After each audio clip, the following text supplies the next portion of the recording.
very good evening, good morning, and good afternoon to everyone present here. Welcome to our participants, and we welcome the dignitaries of today. I welcome you to the 41st Parliamentary session of the World Teen Parliament. My name is Archisha Tripathy. I'm studying in Indian Language School, Lagos, Nigeria.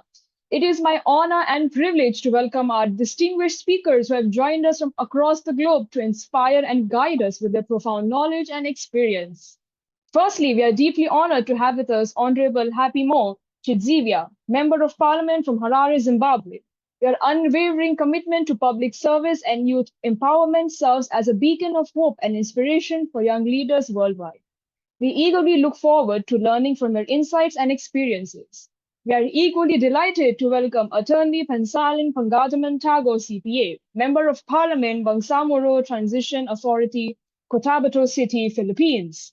Your contributions to fostering peace, governance, and inclusivity in your region inspire us to create an impactful change in our community. We are truly privileged to hear your perspectives today. As we gather here today, we celebrate the spirit of collaboration, the exchange of ideas, and the power of youth to drive global change.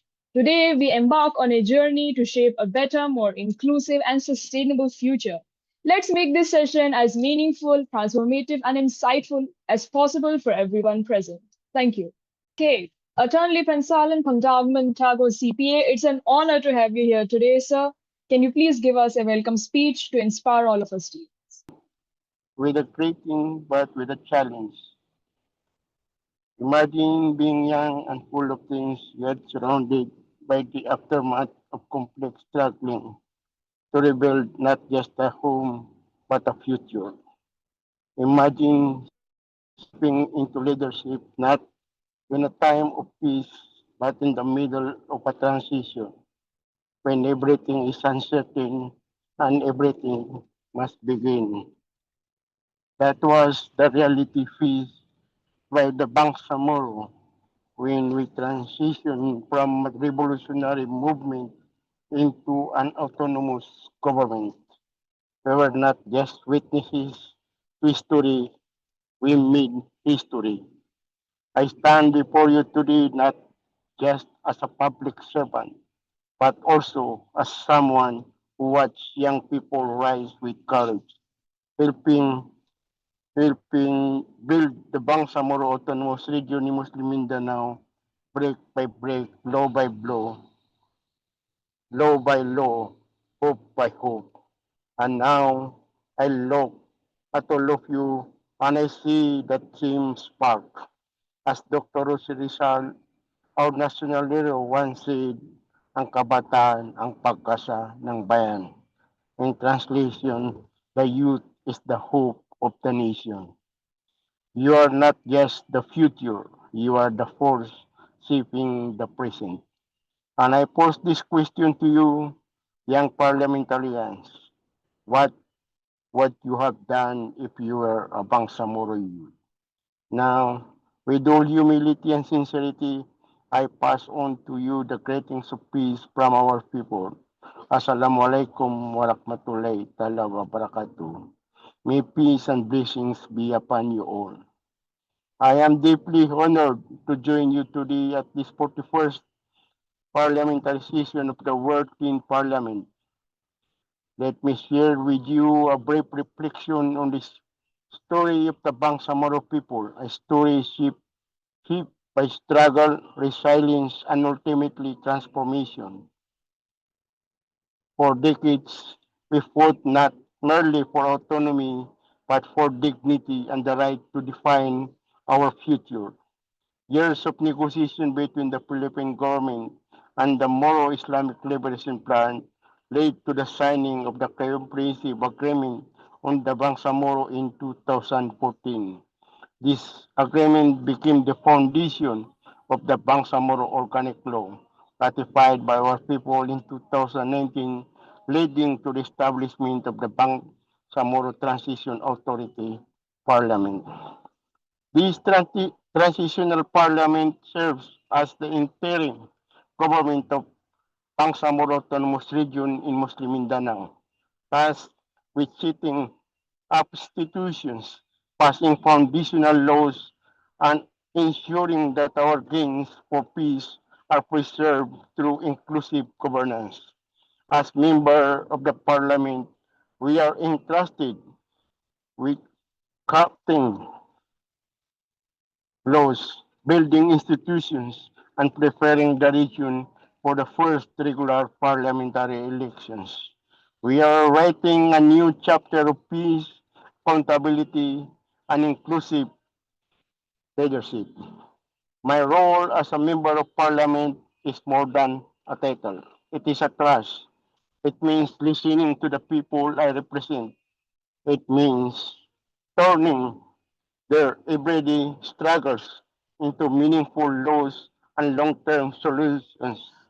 It means defending what is just, building what is right, and ensuring that no one, especially the youth, is left behind. This is what Parliament is meant to be, not a place of power, but a space for people. And that is why each of you, as part of the working Parliament, has a unique opportunity to practice the art of leadership rooted in service. To all of you young parliamentarians here today, your presence in this assembly is proof that you are not waiting for the future. You are helping create it. Democracy is more than a procedure. It is a participation. It is a participation. And representation is more than a seat. It is a responsibility. It is a responsibility. Be bold, be informed, be compassionate, and above all, be grounded in service. You will be challenged to listen to different views, to stand firm on your principles, and to lead with humility. So let me return to the challenge I gave you at the beginning. What would you have done if you were a Bangsamoro at a time when peace had just been signed, when structures were still being built, when the whole region was waiting for leaders to rise? On behalf of the Bangsamoro government, I salute your commitment to leadership. May your journey here inspires not only debate but vision, not only dialogues but action. Wabillahi taufiq walidaya, Shukran, thank you, and may peace, wisdom, and justice guide you all. Wassalamualaikum warahmatullahi taala wabarakatuh. Thank you very much. Those were some really thought-provoking and powerful words given by you, and I'm sure everyone here who must have been listening must have been able to take a little bit away from that speech. And with that welcome speech, we are moving on to the most important part of today's parliamentary session, the question round. First question is from Gauri Gopal. Please ask your question. My name is Gauri Gopal, MP Gauri Gopal, and I'm a class 10 student of Chinmaya Vidyalaya, Vaduthala. My question is to Mr. Paisalin Tago, and the question is, how do you tell the difference between criticism that helps you grow and criticism that's meant to shut you down? Actually, criticisms that means our grow is a very good development in democracy because as as I stated earlier, as a public servant, we are committed to serve our people, and the people that we have served is that we need their criticisms because we are not perfect human being. So their criticism is a criticism that makes us grow. So that's how I look at that idea because that criticisms that put us down is not criticisms, but it's an idea that we have to strive hard for the good of our people. Next question is from Neha Sultana. Neha, please unmute yourself and ask your question. I'm MP Neha Sultana of Class 9 from MS Creative School, Rajendranagar branch, Hyderabad, Telangana, India. So, sir, my question to you is, what legislative priorities do you have for promoting youth development and economic growth in Bhutan? Actually, the legislative priorities that we have in the parliament in the Bangsamoro Autonomous Region is first of all, we empower the youth. That is why we create the Office of Youth Affairs in order that there is an office that cater to the youth in our area so that we can be empowered and we will be part in the development and the progress of our area. So, for those of you who are willing to go into politics within as your future careers, I think that is a question you need to be able to take away pointers from. Neha, I hope your question was answered. Moving on to the next student we have is Ashi Gupta. Ashi, please unmute yourself and ask a question. I am MP Ashi Gupta of class 10, Chinmaya Vidyalaya, Vaduthala, Kerala, India. And my question to you, sir, is what's one unpopular opinion you hold about youth leadership today?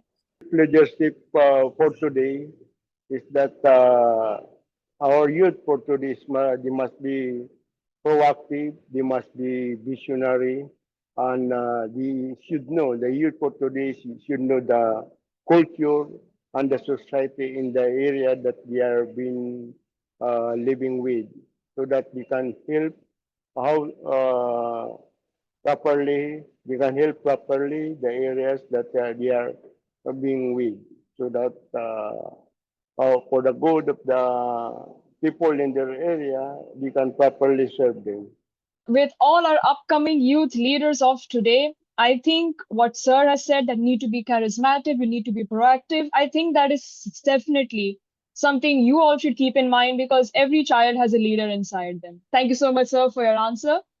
Moving on to the next student we have is Kinley Yagdin. Kinley, please unmute yourself and ask a question. My name is Kinley. I'm grade 12 student from Kaslo Higher Secondary School, Thimphu, Bhutan. And my question for sir is, what legal protections and mental health services are being implemented to help teenagers to cope up with trauma, violence, or displacement in conflict-affected area? Thank you. In our area, in the Bangsamoro Autonomous Region in Muslim Mindanao, there is Bangsamoro Human Rights Commission, and secondly, we have created an office for the internally displaced persons in order that those who were affected by the conflict in the conflict areas can be properly taken care of by the government. So that's our answer to those persons who are displaced by war. So we have created an office for the internally displaced persons. Teenage mental health issues becoming a very prevalent thing in today's world. So we thank you for implementing these strategies and protections to protect teenagers and their mental health so they can live the childhood they deserve. Kinley, I hope your question was answered. Moving on to the next question is from Nikhil Verma. Nikhil, please unmute yourself and ask your question. My name is Nikhil Verma. I'm from Sparkling Minds Global School, India. I'm a 11th grade student. And my question is, what's that one learning that you have learned from your community, from the people in your community that changed the way you lead? And how can that apply to everyone over here and the world itself? What I've learned is in serving the communities, the very basic is in Islam, there is maswara. There is consultation to the people so that you can know first-hand information what our people need so that when you are in the public serving, you know what our people feel so that you can properly be guided in your decisions in making the decisions for your people. So that's what we are doing in our Bangsamoro Autonomous Region, Muslim Mindanao. We are constantly monitoring and having constant consultation with the people so that we can properly help our people in our area. So the next question we have is from Eva Singh. Eva, please unmute yourself and ask the question. Myself, Eva Singh from Allen House Public School, India, Uttar Pradesh, India. I am an MP at the 4th WTP Parliament. Sir, my question to you is, how do you integrate your expertise as both an attorney and CPA to provide tailored solutions for any specific financial and legal needs? Thank you. First of all, we, as a lawyer, we look legislate for our laws, and as a CPA, we look at the financial condition of our area, and of course, in crafting laws, we need financial resources. So it helps a lot as a lawyer and a certified public accountant to craft our legislation for our people, so that the legislation that we pass for the good of our people must be properly funded, and its financial resources are being taken care of. And I think so is the perfect example of playing to your strengths and playing with your strengths. So I hope all of you can take away that part, that you can use your strengths to handle any issue that comes to you. Next question we have is from Syeda Kulsum, who is right now not in the meeting. So I'll be asking her question on her behalf. So, sir, her question is, in a world where youth voices are rising, what is the one radical reform you believe today's teenagers can lead that even seasoned politicians hesitate to touch? And how can we make it happen? The youth for today should be vigilant, should be properly informed of the situation. They should uh, know, you properly what we call this, be fully abreast what's happening in that area, in order that they can help. And of course, the youth for today should insist on their rights, because, as I stated, we are the hope of our fatherland, to our even in our areas. So we must as stated, we must be proactive, we must be visionary in helping our areas.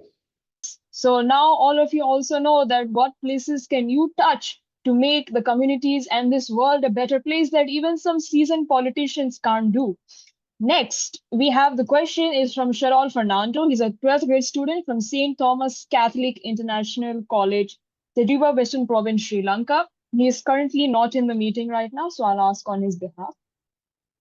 As an MP championing development in Bhutan, what strategies would you recommend to help Sri Lanka empower its youth to take the lead in an economic recovery and governance? The youth should be part of the government. They should be given a chance to lead, because the youth can provide change to our respective areas. And my advice is that the youth should be given should be given part in running the affairs of the government, so that because our youth for today is that they are intellectuals, so that we can provide change to our areas. As it is taught to us, human resource is the most powerful resource a country has, and youth resource is even more powerful than human resource. So channeling the youth resource of a country is extremely critical. Thank you so much, sir, for your answer. Next question we have is from Sharon Natalie. Sharon, please unmute yourself and ask your question. Sharon Natalie from St. Thomas's Catholic International College, Sri Lanka. I'm currently an MP at the 14th Parliament. And my question is, for teenagers who grow up just trying to survive, how can leaders help them believe that hope is real and their voice matters? The hope is real when we help the youth, we see the development. There must be, in the governance, there is accountability, responsibility, and transparency. so that our youth can see that what the government is doing is real. So as I stated, there must be a responsible and accountable and transparent governance, so that the the development that we are doing must be real. Because I believe that every person's voice matters, and you never know, someone sitting here might actually become the next Elon Musk or next big leader of the country. And now Yes. that was the last question of today. Thank you everyone so much for your questions. Sir, we would like you to share your challenge for us MPs and influencers to rack our brains and actually get on field work.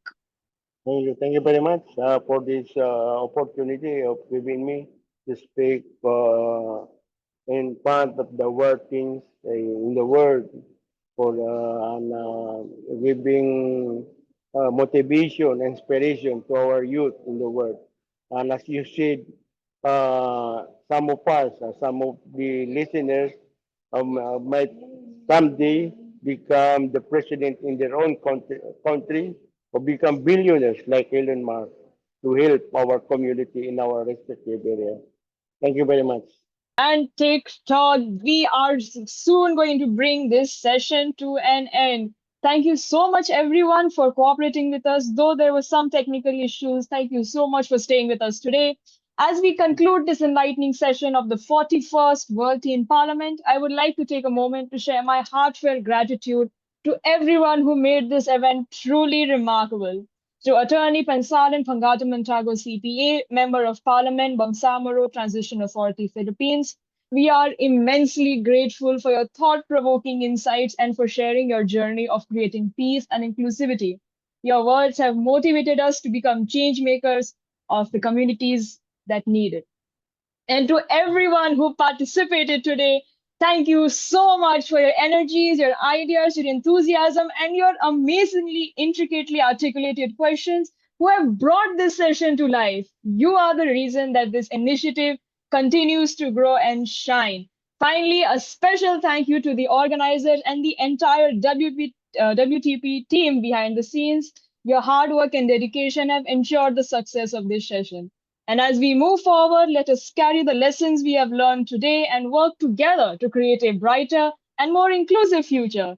Thank you, everyone, once again, and I look forward to seeing you all in further sessions. This is me, Archisha Tripathy, signing off for today. Good night, everyone.